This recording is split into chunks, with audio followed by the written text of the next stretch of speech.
இவா எனக்கு ஆப்ஷன் தாரா, உங்களுக்கு 2 ஆப்ஷன் தான் இருக்கு. ஒன்று என்பிபிக்கு சப்போர்ட் பண்ணுறதே இல்லை, அல்லது வந்து கண்ணை மூடிக்கொண்டு சப்போர்ட் பண்ணுறது, அவ்வளோதான். நோ டீலாம். அதுக்கு நான் மாட்டேன்.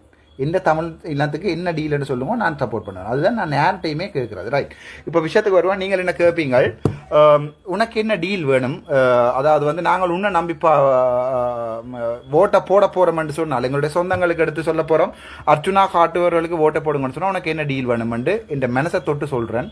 இதுவரைக்கும் நான் யாருக்குமே துரோகம் செய்ததில்லை. நான் கேட்க போகிற விஷயம் இவ்வளோதான். ஃபர்ஸ்ட்டாக வந்து எனக்காக போராடினேன். நான் வந்து ஒரு வயசு 87ஆம் ஆண்டிலிருந்து 2009ஆம் ஆண்டு வரைக்கும் எனக்காக போராடினா அண்ணா தம்பி அக்கா தங்களோட உடம்பு முழுக்க ரவுண்ட்ஸ் போக விழுந்திருந்தார்கள். அதாவது வந்து போர்க்களத்தில் விழுந்திருந்தார்கள், கால் கையில்லாமல் விழுந்திருக்கிறார்கள். எங்களுடைய போராளிகள் அனைவருக்கும் அதைத்தான் நான் சொல்லிக் கொண்டு நீங்கள் சொன்னீங்க சவுண்ட் வேறு பிரதான் நோட் பண்ணான்னு சொல்லி மன்னிச்சு கொள்ளுங்க.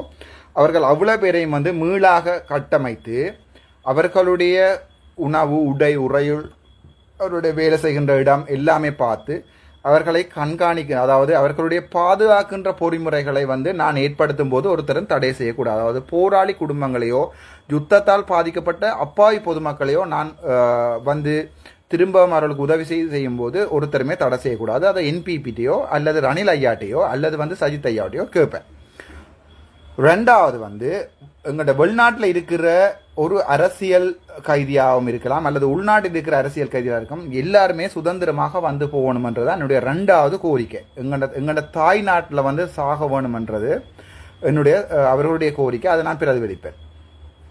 3வது வந்து எங்களுடைய தமிழ் தேசிய, அதாவது எங்களோட தமிழ் தேசிய சுயநிர்ணய உரிமை என்று ஒன்று இருக்குதானே, அதை நான் ஒருபோதுமே விட்டு கொடுக்க மாட்டேன். அது எந்த சிங்களவன் வந்தாலும், எந்த முஸ்லீம் வந்தாலும், எந்த தமிழன் வந்தாலும் எங்களுடைய சுயநிர்ணய உரிமையை நான் விட்டு கொடுக்க மாட்டேன். நாங்கள் எங்களே ஆள வேணும். யுனைடெட் ஸ்ரீலங்கா, அதாவது வந்து ஒன்றுபட்ட இலங்கைக்குள், யுனைடெட் ஸ்ரீலங்காவுக்கு உள்ளுக்குள்ள நாங்கள் எங்களை ஆள்ற பொறிமுறை ஒன்றை கட்டுப்படும். அது நீங்கள் 13ஆம் திருத்தம் என்று சொல்லுங்க, போலீஸ் அதிகாரம் என்று சொல்லுங்க, மாகாண அதிகாரம், அதே பிறகு பார்த்துக்கொள்ளும். But we have to look after our self.